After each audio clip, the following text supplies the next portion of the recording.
Perkenalkan, nama saya Kadek Maisa Dewa Saputra. Saya nomor absen 22 dari kelas C3 Bartender B.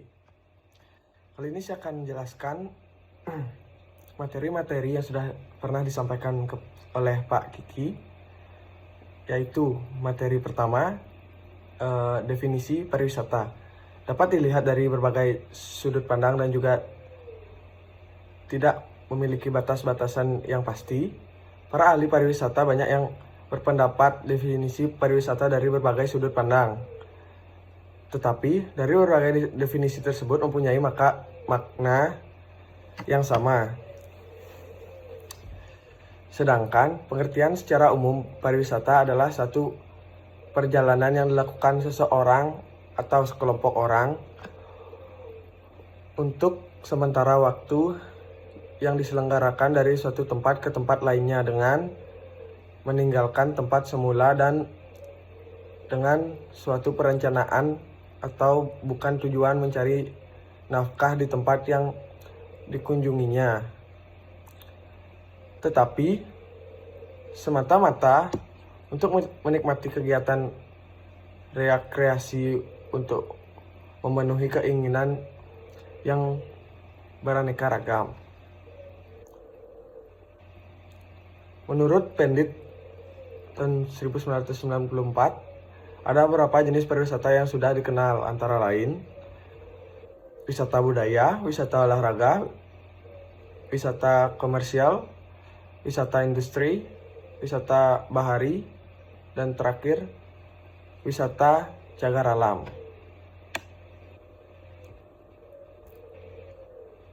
Materi kedua yaitu definisi hotel. Hotel adalah suatu bentuk akomodasi yang dikelola secara komersial, disediakan bagi setiap orang untuk memperoleh pelayanan penginapan berikut makan dan minum. Jenis-jenis akomodasi wisata. Jenis-jenis akomodasi hotel, motel atau motor lodge, marina atau floating hotel atau cruise ship, sarapan site, holiday camps, apartel atau apartemen hotel, holiday village, villas, dan terakhir guest house atau pension. Hotel dapat dibedakan menjadi beberapa klasifikasi. Hotel menurut plan, European Hotel atau EP, Continental Plan Hotel atau CP, American Plan Hotel atau AP, dan terakhir Full American Plan Hotel atau VAP, FAP. Materi 3 yaitu service adalah memenuhi dan atau melampaui kebutuhan nasabah, semua yang mereka butuhkan dan harapkan dari kita. Servis penting karena kompetisi saat ini, kompetitor berusaha lebih cepat, inovatif, dan lebih agresif. Customer expectation. Harapan customer terus meningkat karena perkembangan teknologi dan peningkatan wawasan. Competitive advantage.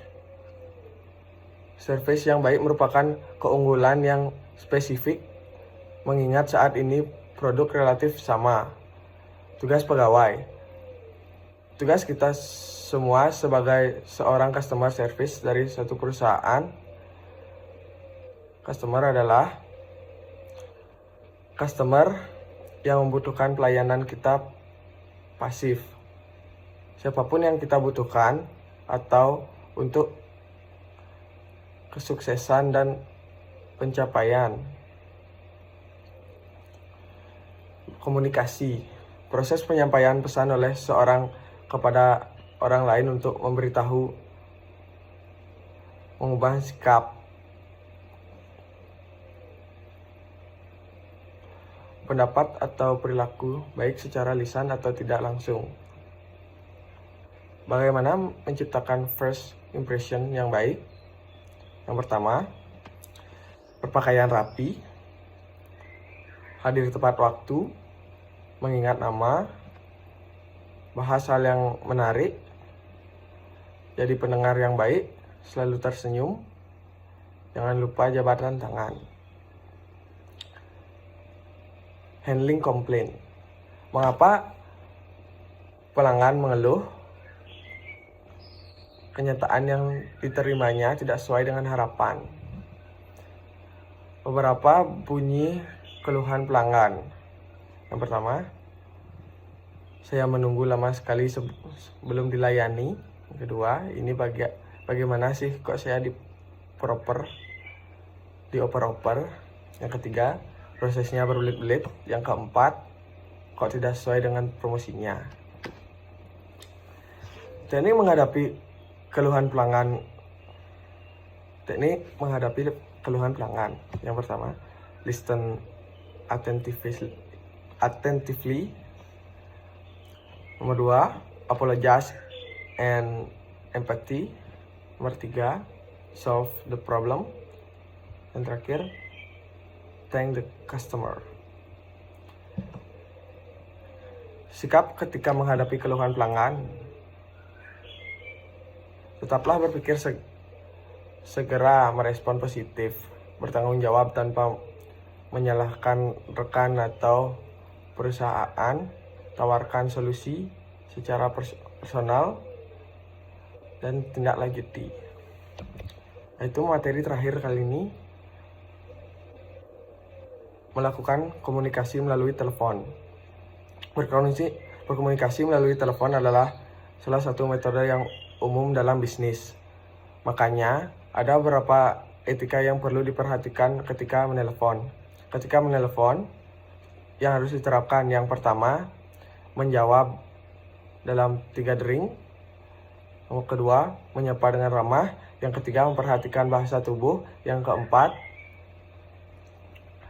berbicara dengan jelas. Yang kelima, melakukan active listening. Yang keenam, menggunakan bahasa yang tepat. Yang ketujuh, jujur ketika tidak tahu jawaban. Yang kedelapan, menjaga nada bicara. Yang kesembilan, meminta izin ketika ingin mengalihkan telepon. Dan yang terakhir, menutup telepon dengan tepat. Sekian pembacaan materi dari saya. Terima kasih.